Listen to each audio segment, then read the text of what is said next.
or 1,000 miles vertical takeoff to landing in Yeah. that Yeah. marketplace, Yeah. right? So all these places and all these areas have a different type of technology. And that leads me to the next part of the discussion that we're going to go on to here. And we have two documents that are in there before we get further into the discussion. One is, are air taxis ready for the prime time? And this is a data-driven Hmm. report from the state of air taxis in 2020. This is by Lufthansa Innovation Hub and Lufthansa Technik, or yeah, I guess they call it Technik, right? Yeah. And Yeah. the other Yeah. one is from Horizon Aircraft. This is another piece of research that's been done recently, which is Horizon Aircraft research report says safety is a key issue for the public with the future of air taxi success. And when you're going to introduce any new technology to the American flying or driving public, obviously, just like a few years ago, the American public wasn't really on board with self-driving cars. Now they're warming up to it a little bit more. What's that going to present as market challenges, right? So Hmm. as a result of all that, we've actually gone out and we've kind of put together a little checklist. And we know we've done this before about what some of the challenges are in the future. Okay, we've Yes. talked. Yes. We've actually. Yeah, Yeah. Yeah. we Sorry. have, Go ahead. right? No, go ahead. Add what you need to add. Oh no, I was just gonna say we've referenced we've referenced this Lufthansa report a Yeah, while back, for sure. which but it's still from 2021, so it's not super old, and the market's still evolving. So these challenges have not been overcome just Not yet. really. So Yeah. we thought we'd bring it up again and maybe revisit it. And I know we got a few people in chat too. So as we kind of name some stuff like, let's say, safety or ease of Hmm. use or cost, feel free to chime in as we go, and we'll happily have a Yeah. conversation. So here's the next part, right? The next step of this is actually introducing some talking points here. And this is the VTOL market as in general. And the first thing we're going to have to look at is how we're going to get to these massive valuations and how people are basically putting these big budget dollar, almost like blockbuster movie assessments onto things. And again, going back to the Shark Tank analogy, what I would look for if I was sitting there, Mark Cuban, before I invested in a vehicle that hasn't flown yet. And so, in order to really get this together, the VTOL market, the first thing is it's technology, right? And when we talk about technology, this is where we open up the discussion about whose technology and what technology do we see for the future that's got the best, and I'm talking about the best chance of making in the marketplace. First one that comes to mind, obviously, is Jetaptera because they are a totally different type of technology. Okay, they're going in a different direction, and they're proving through their anechoic chamber research and other things that they're capable of delivering on that. But after that, the other technologies that are in the marketplace aren't very different from each other. They're all very prop driven. And what do you think that means for the relationship of growth? Well, prop driven versus Any other any any other other types type? of. I mean, it puts you on the spot. um, we've kind of said this before in a way, that if we looked at Hmm. airplanes, or let's look at helicopters in this Sure. case, right? Right. Application wise, look at helicopters, and we look at this is really, I'm going to kind of just water it down a bit, but if we look at the lift generating a surface area of a helicopter, the main rotor disc above, that's where the vertical component of the lift comes from. Well, the other types of lift too, but the vertical part will isolate in this case. And if you were to think about, like, maybe like some of these devices we've seen before, like let's say in this case the well, Jobby or Yep. anybody else really, they've divided out those lifting areas to smaller Sure. devices and placed them around for stability and other reasons, I'm sure. But they moved it around a bit. And so just on the surface of it, I'm thinking to myself, it's not necessarily like a new approach. It might be new technology, new applications, and new patents, right? With maybe the devices they're working with and stuff, but it's not necessarily like something new. And that doesn't mean that it's bad either. Don't think that I'm saying that it's doing the same thing that we know works won't work Right. again. I guess what I'm saying is it all fits a bit to the application, right? It's in the same way that if you wanted to go from a shorter hop, but then land somewhere that's like unprepared, like say a place that's not an airport, right? Thinking like EMS helicopters, we can't fly an airplane to the middle of an intersection to pick Right. somebody up most of the time, right? So it all depends on application a bit, and so if we're looking at, again, these aircraft that, kind of like I said before, current technology with batteries are quite heavy. You want to fly 5 Hmm. people, and you just maybe not going to quite get the range, and that's where innovation comes into play. And we're happy to see a lot of players in the market, whether they're big players or small players, trying to innovate. But And you're right. I guess that's kind of my, like, real quick short take on there, that tech is tech either will kind of do the same thing and then improve on what we've got, or they'll try to innovate and maybe do something new, Yeah, right? and So I agree with you 100% yeah. because as I'm sitting here, I'm just clicking through the different websites of say Beta, okay, which is one we've talked about, Vertical, Archer, and Jobby, and what they all have in common is some sort of tilt design rotor aircraft Mhm. that has got some sort of either pusher, puller prop, vertical lift component that's generated mostly by propellers. We're not really into the Airbus, shrouded fan or maybe the new Bell Nexus Or even or Lilium even for that right, example, like, they've got a whole bunch of tinier they're ducted correct. fans, of course, a bit different, but yeah, still the same Okay. general Yeah, and idea. then of course, like I said, there's a difference in when we take a look at something, say like Jet Up Terra, because they're going for a different function. They're going with their fluidic propulsion system. So look, as a combination, this technology is really what's going to be the pusher of how people perceive and what's going to be their next thing of how they get into the marketplace, right? So after that, another thing that's key and I think is very critical that people are going to forget a lot is what relationships have these companies also developed along the line to keep in line with what they see their market vision is going to be for the future, right? That's a huge one, right? So beyond what they're just going to have as their technological design, they have to have decent relationships. And we've seen all sorts of different players come into the market. We've seen Yeah, some, a whole bunch. challenge themselves by going into, relationships with Garmin. Plenty have relationships with Honeywell. Others have, Yep. they have General Electric on board. Others have Yep, I mean, there's Airbus in Airbus, there, Rolls-Royce, right? there's the avionics Hmm. manufacturers, Thales and Garmin's in, some of those, so it's all over the place, which is not surprising, Right. So But a yeah. great comment by James is: do you guys think that whoever gets going their eVTOL first is going to take a big chunk of the market? I'm not so sure that that's an indication of success in this particular case. I don't know because Mhm, there's been plenty of firsts in aviation where things have flown first, and it doesn't necessarily mean it's been a success. mhm. A big factor in that statement is the A380. Everybody thought biggest, best, baddest is going to survive and have a massive impact. And it was basically, almost, I hate to say DOA, but it didn't make the impact that people had. 747's been around a lot longer and it succeeded still, right? Mhm. Yeah, problems with the 777, the Yeah, the 87, I mean, 787 had growing pains, um right? Go ahead. What else were you going to say on that one? no, I was just thinking, I mean, thinking again back to, first to markets. I know we've talked actually about this before, hinted at it, that, um, being first to market in a niche where something's new doesn't always mean it's gonna be the No, most not at all. successful. Like, maybe they'll be first to Right. it, and it'll certainly get some traction, but then, somebody who's just a little bit behind that actually implements it better or has, let's say, in this case, with like air taxis, maybe infrastructure already in place they can True. use. I'm thinking people. We talked a bit ago about how there's a company partnering with um, another company that owns a bunch of parking garages in a Hmm. lot of urban areas. So maybe somebody that's to market first, but then has to build all their vertiports and does less operations works for them and it's working. But then the next guy comes out that already owns all that infrastructure. They level the top floor and they put four more pads per place, and then their volume is just And And by then, another thing we'll get to, by then the FAA is already on board that yeah, they know where all the aircraft are going to fly. They know how they're going to be managed, traffic separation. I mean, it's we'll get to all that because it's a big it's a topic. big topic, and it's funny because as you were Yeah. saying that, one of the things that struck to mind is the movie Founder with Michael Keaton, because basically that's about McDonald's, but what he basically did was turn it on its ear and make it a real estate company, right? And there's a big, there's different ways to people can get into these marketplaces that makes a difference, right? So, but when we Mhm. talk even further beyond that, with the further development, once you have those relationships, then what impact is that going to have on your physical design? Meaning, we've already talked about the actual, propulsion units and so on and so forth, but the physical design is: are you going to be fully electric? Are you going to be fully turbine based? Are you going to go with some sort of power plant that is attractive in other areas that may or may not have a noise footprint issue connected to it, Yep. Gonna be a right? hybrid. I mean, There's a lot yeah. to that one. So these are just the steps before we've actually seen the market develop. So when these people are going through their valuation phases and what people are really looking for, the next two we've already kind of touched on, which are pretty massive, is the infrastructure and the regulators.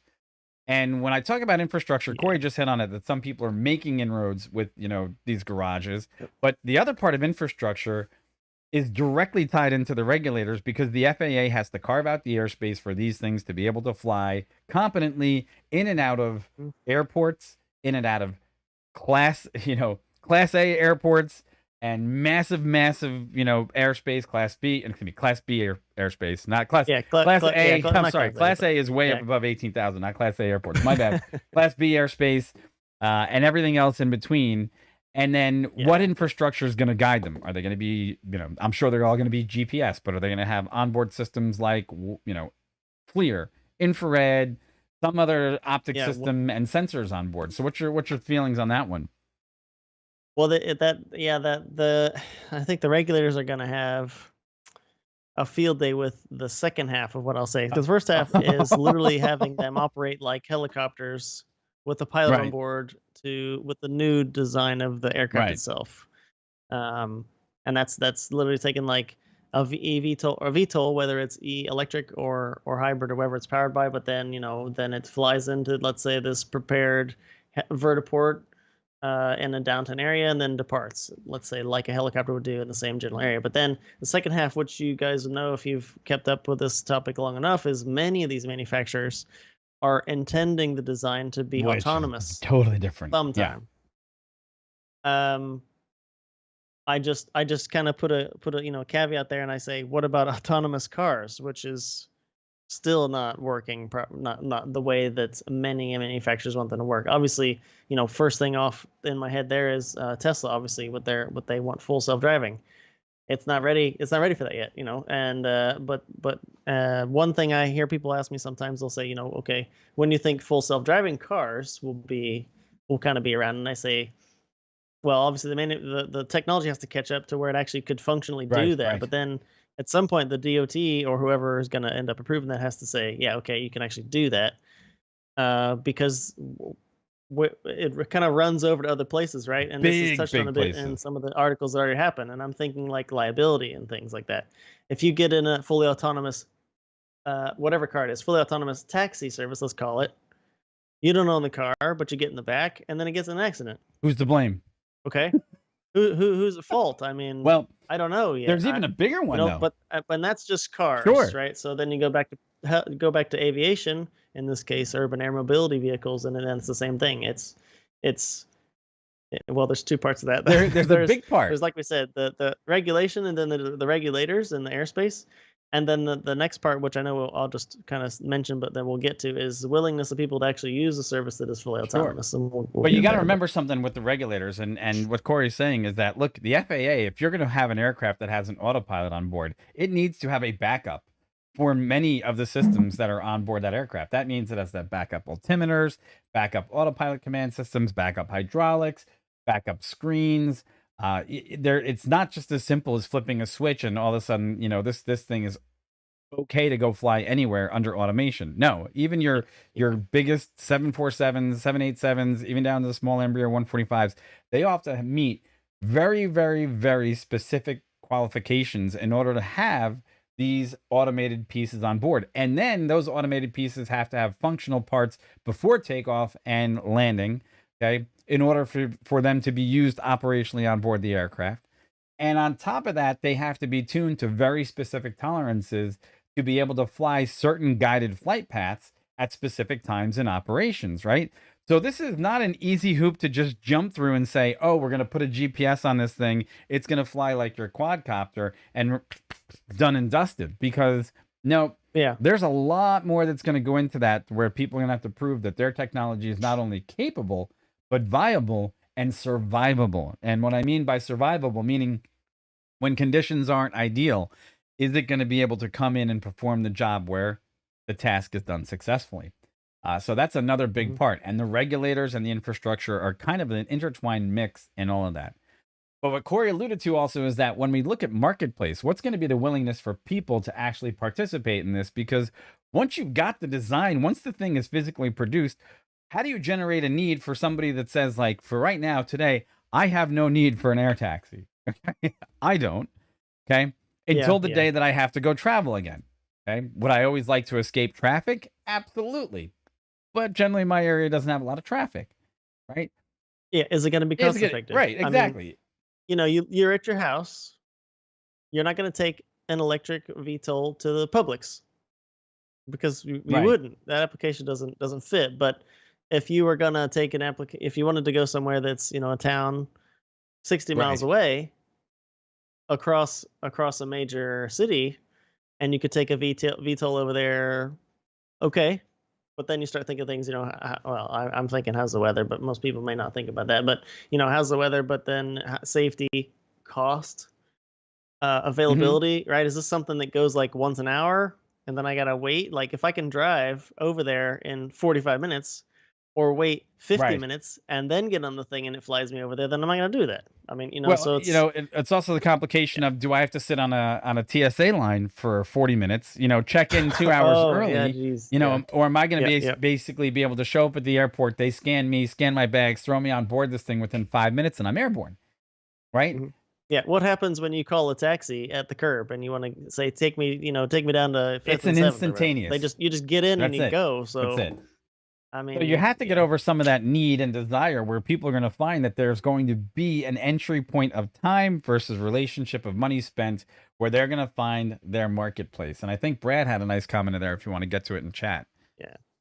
Yeah, I haven't read it yet, but here Brad says, "Is there really a substantial niche of higher end executives and others that will support and pay for what the eVTOL company charges?" Well, so on Cat my end, bag. we don't know what they'll charge yet. Anyway, but on the flip side, there are certainly some that do that in different Sure. markets, right? Um, and I think that the likes of like Blade with their idea and the UK operator, they're going after those Right. people, right? But I think there's other things that others will try to expand this market to do other things for. And I'm thinking like, let's say for example, like if you were to fly into Central Florida, and plane tickets are cheaper from into Melbourne, which is where Embraer is based. One of the places is Hmm. based there. It's cheaper there, but you're there to take your family to Disney, which is a bit of a drive away. It's farther than you probably want to drive, but you could land there and then take your Uber Air eVTOL over to the Disney area, land, and boom, you're there. So and then I guess I'm kind of going a bit farther, but that could be a package, right? Kind of like a cruise. If like an excursion, it could be packages. But this is all in marketing. Right. But I guess Brad's question really is again, the higher end executives and others of that kind of caliber, let's call them. And I mean, Mike, you did some flying in New York. What do you Yeah, think well, about I that? think you're exactly right. I think when this market develops, who's going to really take advantage of it? It's people where time is money. And that's what the real crisscross is going to be. Time is money. And if you don't have time as Hmm. money as an option, and you don't have enough money to afford this ticket, and your time is not that valuable, you're obviously not that type of customer. That's it. It's pretty simple. Of course, of However, course, of course. however, I could see in the leisure aspects. Okay, let's say you're a tourist and you want to get from point A to point B in a manner that's going to both transport you and give you a localized view of a city. Okay, now we've Sure. entered a different Yeah. marketplace because this is the type of device, an eVTOL taxi, low level altitude, which making that traverse across the city landscape for 10 minutes might be worth $150 for you, because you'll get that view that you wouldn't have gotten from, say, taking a subway, and you have gotten that same Hmm. experience. So there are other places where there's going to be marketplaces that will actually come together that people might find utility in, because they will placate two different pieces of what a person wants in that market, right? So that's another aspect. And there's always going to be ingenious ways to look at it. Obviously, Grand Canyon helicopter tours would be amazing for this thing, Yeah, yeah, right? yeah, yeah. Because it'll still offer you the durability of a helicopter flight and so on and so forth. However, you're going to be in an eVTOL, and it might be a different experience for you. However, if we get back to this actual report here, right? One of the things inside this Lufthansa report is they talk about setting the stage, global media analysis, venture capital analysis, which we're at that stage right now, the Hmm. academic research analysis, which is still ongoing, patent landscape analysis, which is what we're really alluding to as the technology goes to, and concluding what's next. And when we conclude what's next is where this market really gets, because ultimately the total back end of this, everything that actually happens, okay, in the entire conversation is based on what's the final revenue going to be after all money is expended, after all things are put in place, after we found everything else, we've got our application, we've got willingness, we've got demand, we finally have to come to the conversation of revenue versus profit. Okay. And that's what I'm really stuck up about. Well, stuck in this, in my conversation, like I said, in that Shark Tank kind of mind. Okay. What? Well, you know, it's like, that's okay. Maybe that was a Freudian slip. I'm stuck up on it because look, It's fine. I hold this marketplace in great respect. I really do. Wouldn't put the time or the energy into thinking or talking about it if I didn't think that this market was going to go someplace. The flying car is going to be here. Someone, I believe, in the next 2 to 3 years is going to deliver what we would all competently look at, see on anywhere, and go, "Oh, that's a flying car," and that's going to be the association with the future. It's going to be the first. Mueller has been trying it for a long time. Okay, there's been companies out there that have thrown every piece of that they could have to get this done, but I think generationally, this is going to be transformative in the way we look at technology and transportation. What's your take? And what do you think the timeline is between seeing that car and now the other part is going to be revenue versus profit? Because anything can make money, but when is it going to finally become profitable? So how long are we really looking at this marketplace to develop? That's a tough one to say. I mean, that might be a question, you know, many investors have asked themselves, right? They got this money, they want to invest in a market that I also agree is probably gonna arrive. It'll depend on what it looks like when it gets here, and then who's gonna be using it and where it's gonna go first. One thing we've touched on other times, but maybe not today so much, is when new vehicles. I'm thinking new vehicles kind of like these that are smaller, and everybody's claiming they're more quiet and they're gonna be harder to detect from people on the ground. I'm thinking of any other players that maybe aren't the general public looking to get into this. And so I mentioned earlier Sikorsky and the X2, and then I just kind of also mentioned the Raider, and that's a military helicopter in development. And so why I'm saying that is I think some of these innovations in technology might go military first and then be refined, however that looks like, and then maybe come back to the public, general public on the back end. And that being the case, they might come down in price because it might be a bit proven by then. So maybe what you're saying, a flying car, we might have flying cars, but they might not be like in your town, down your street, flying over your house. They might be somewhere else first, and then we see them here a bit later. But I mean, I think just everything we've talked about, all these shows about eVTOLs, VTOLs, air taxis in general, and then having now done a lot of research on tons of different manufacturers over the years, as Mike even mentioned, Mueller, been trying it for a long time. I think, we have the technology that's evolving now that it's I also agree. They're going to be here. They're going to be possible in the I'd say less than 5 years. Okay. Yeah. And a lot of that depends on all the issues you've already talked about, what it's going to look like when it gets here. But and I don't know, you've gone into the willingness of people to fly on them yet? Have you done that? Well, so the difference is right now what I'm looking at is I'm bringing up different slides from this report, because what it basically comes down to is how many patents have been filed, how many other companies are in there right now, and what it is that people are really looking at for the future of these particular aircraft. Now, the part that goes into this Horizon aircraft and their willingness, okay? So basically, this is basically saying that less than 47% would be worried about the cost of a flight, while 38% say comfort during flights would be a concern, and 43% are worried about the environmental impact. Okay, and in that, so this also study said that 10 countries across North America, Africa, 65% of adults said that they would fly in eVTOLs once they are approved by regulators, right? While 61 said they would use them in other countries where regulators have approved them. Okay, people in the UAE, 87%, India, 82% are most likely to try air taxis once they're approved, right? But it's the other part in this willingness is that they're worried about the cost, they're worried about the comfort, and they're worried about the environment. That's almost half of that marketplace. 77% of the people questioned believe the development phase in this sector was positive, and that's a good thing. So, well, that continues, and it seems like this has been a major shift because it wasn't this way just 6 years ago in this marketplace. Okay. it seems like that it's shifting. Now, the question that I want to know is, did they say that these things were going to be manned or unmanned? Okay. Did it? I don't know. Yeah, yeah. That was my other question about this the report, and we realized, we found this article about the report, and I'm still trying to find the Right. report.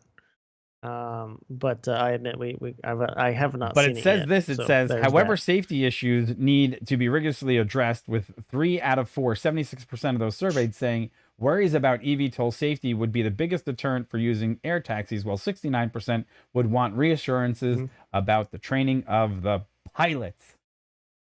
Well, I know when I was talking to you a second ago, I saw the thing Right. about the pilots, but it doesn't That was on imply. the I don't know what the question correct. implies, that they're manned or they're not Correct. manned. And maybe that was a write-in. People like, what do you want to see more? Well, training on the pilots. Pilots got to know how to fly 'em. Well, of course. So, Obviously. but yeah, it's that is something that would obviously have to happen if they're manned. Somebody's got to know what they're Correct. doing. One would hope. But I guess the pull away from there, for me is, yeah, 76% of those surveyed says safety legit is Number their one. biggest concern, which is Well, rightfully so, of course. which means the thing is, when these things debut, any bad news in that sector, any accidents, incidents, or unfortunate Hmm. fatalities, which do happen in aviation, Hmm. would probably be a Yep. massive setback. So it would Yep. be For the whole industry, completely, because I yeah, know, because Pex was saying that earlier, who's first to market, and one of the things I was thinking but didn't mention back then when he asked that question was, if you're first to market and everything goes great, everything goes sure. great. But if you're first to market because somebody's first, and then something happens, you've not only hurt yourself, but since this is an emerging market, now you've hurt Hmm. everybody, literally, because it's, again, let's just imagine, whenever it happens, you see the news, first air taxis out of New York flying around, everything's great, boom, next week something happened horrible, it's not Hmm. good, they crashed, and now everybody's like, and then like, oh, they're building one of those down by my street, man, I don't know about that, so it's, I don't know if I want that flying over. it's that it's The that it's old that new market, NIMBY, that not new in my market thing. backyard So mentality starts to form. Look, the other part of it is that what it seems like we've gone beyond one other part. Everyone was under the, I guess, the impression that the first thing that we were going to see was Amazon deliveries by air, pizza deliveries by air, so on and so forth. And it's mhm. amazing to me Yeah, how in such yeah. a short leap we went from, hey, that's not even like something that's on the radar right now. People are gotten more excited about air taxi, right? And it's been like, it was almost like a flash in the pan kind of overnight change in the temperament. So look, I guess here's the biggest thing. Are we 3, 5, 7, 10 years to a real market development and to real profitability for some of these companies?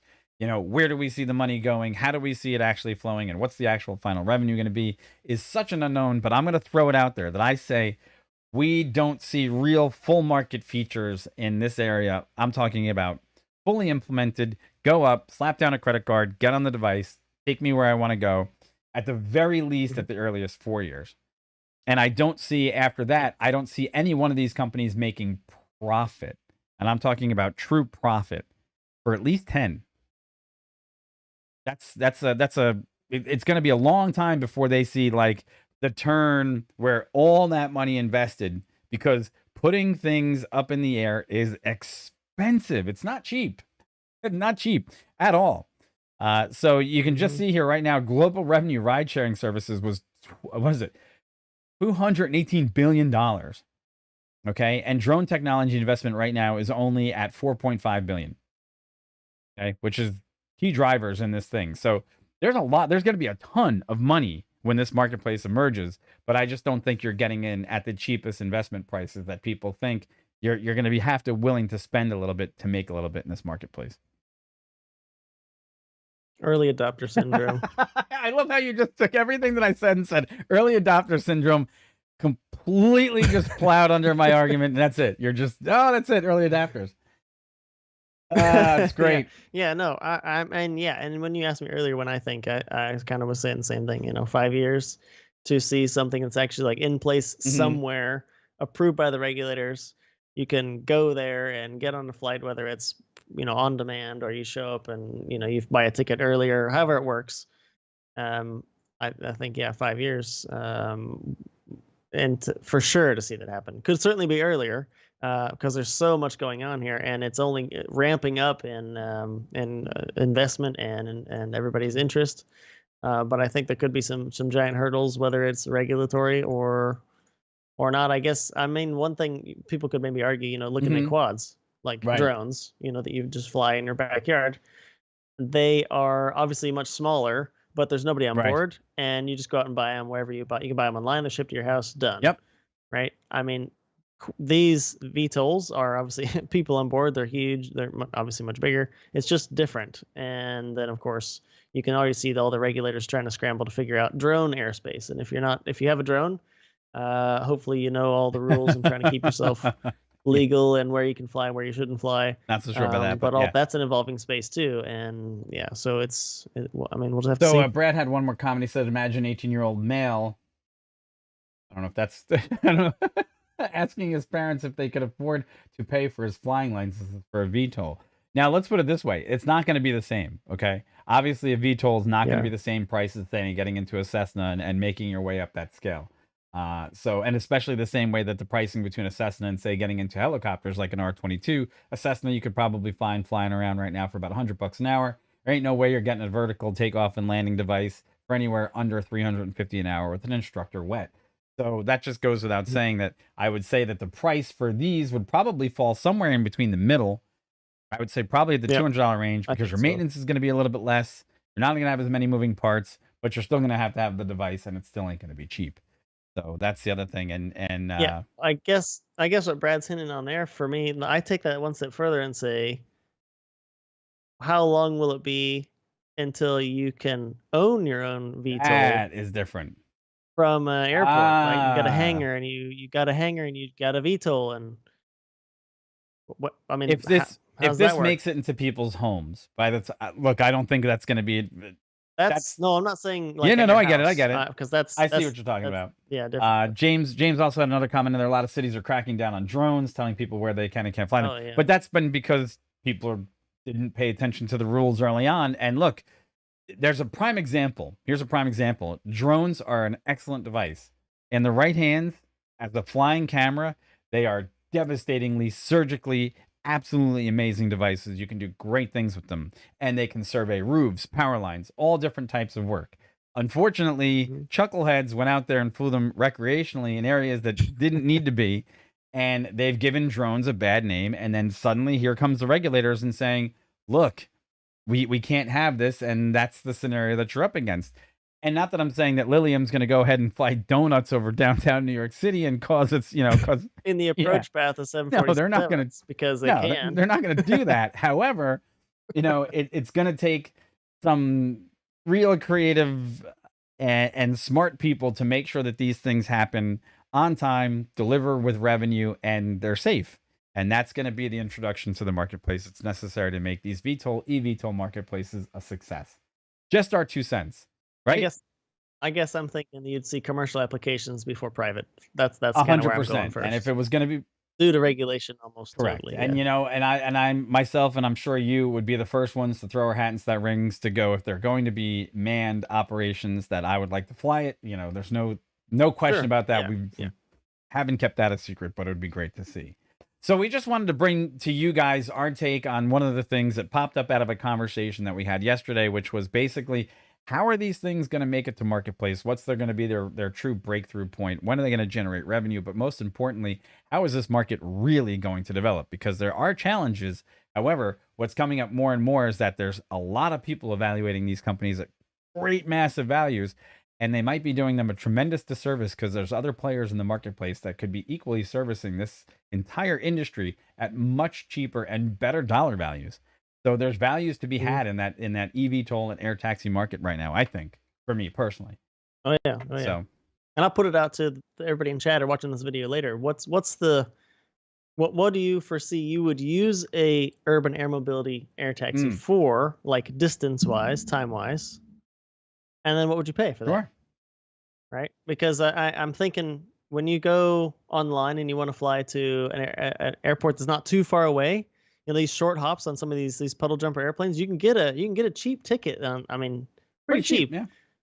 So it's gonna be it's gonna either have to offer something that the puddle jumpers can't, or that helicopters like can't. landing in downtown, at a vertiport that's just not near an airport for whatever reason, or be cheaper. Or, what is it gonna be that someone like you guys in chat would make you choose an air taxi, considering it's safe and everything else, over a puddle jumper that might be the same price for the same And distance, the same right? goes for that. We've looked at Hill helicopters before as well. And there's going to be other possible cheap entrants from the helicopter development side that could come up as well that might challenge this marketplace.